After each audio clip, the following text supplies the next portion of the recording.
Hello, everyone. The rally that brought the US benchmark index close to record highs paused last night.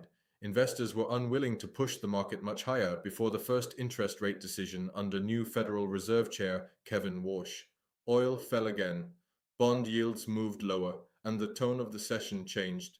The key question now is simple. Is this just a pause in the rally, or is the market becoming more cautious before the Fed? This week, all eyes are on the Federal Reserve. Markets have largely priced in unchanged interest rates, so the decision itself may not be the real story. The real story is the message. Investors are looking for the first clear signal from Kevin Warsh on how he plans to approach inflation.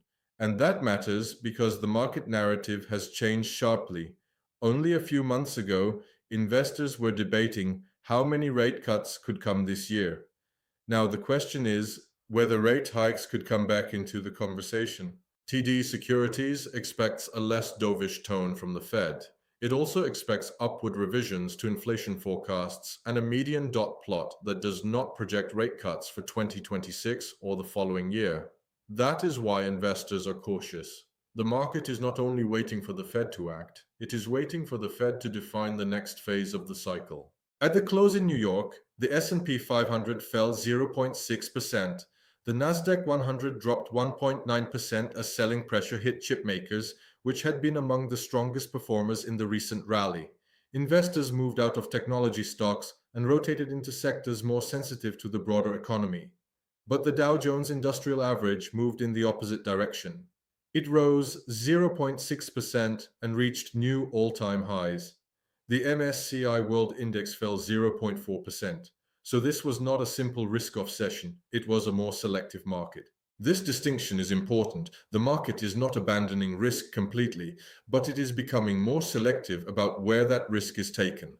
Technology saw profit-taking. More economically sensitive sectors attracted inflows. That tells us the rally is no longer being priced as a broad one-way move. Investors are becoming more careful. The biggest corporate story came from SpaceX. After its public listing, the company continued to rise sharply, gaining nearly 50%. Its valuation climbed above 2.7 trillion US dollars. That allowed SpaceX to overtake Amazon and briefly Microsoft, making it the world's fifth most valuable company. SpaceX also reached a formal agreement to acquire Cursor, an AI-based software development startup, at a valuation of 60 billion US dollars. The deal is seen as part of Elon Musk's strategy to close the gap with rivals in coding tools. So while the broader technology trade softened, selected company stories still carried major momentum. There were other important company headlines as well.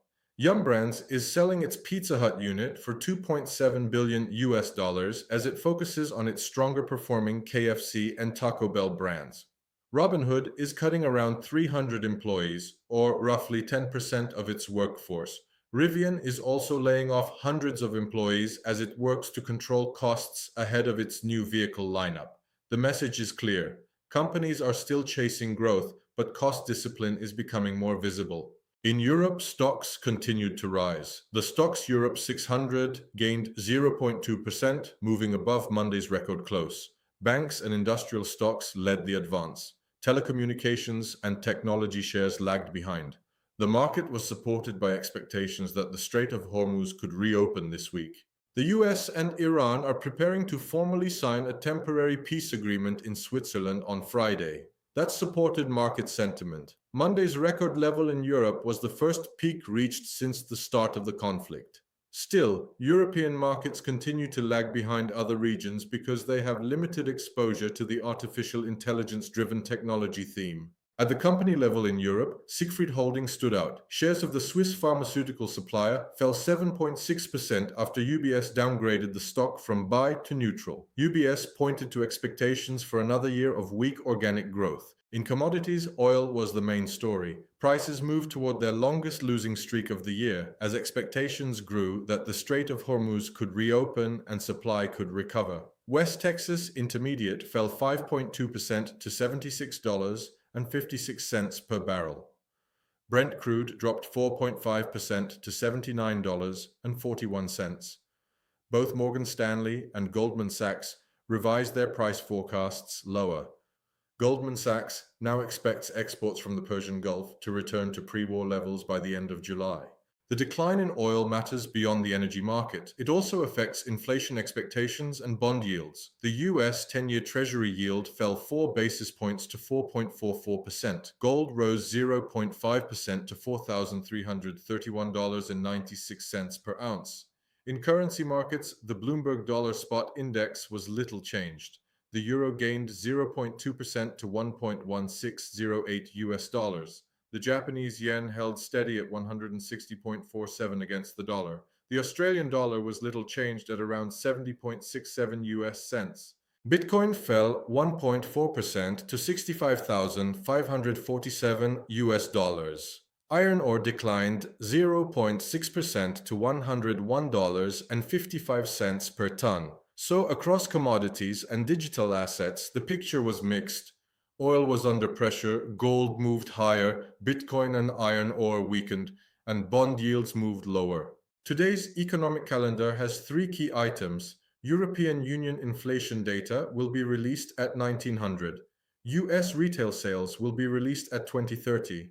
And the FOMC interest rate decision will come at 0400. That makes the Fed the central event for global markets. The market's message today is clear.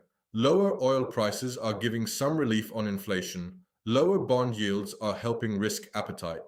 But weakness in technology stocks and caution before the Fed show that investors are no longer buying every growth story with the same confidence. The Dow reaching new highs tells us risk appetite has not disappeared. The Nasdaq decline tells us that the market is becoming more selective. So the key issue is not only what the Fed does, it is what the Fed says.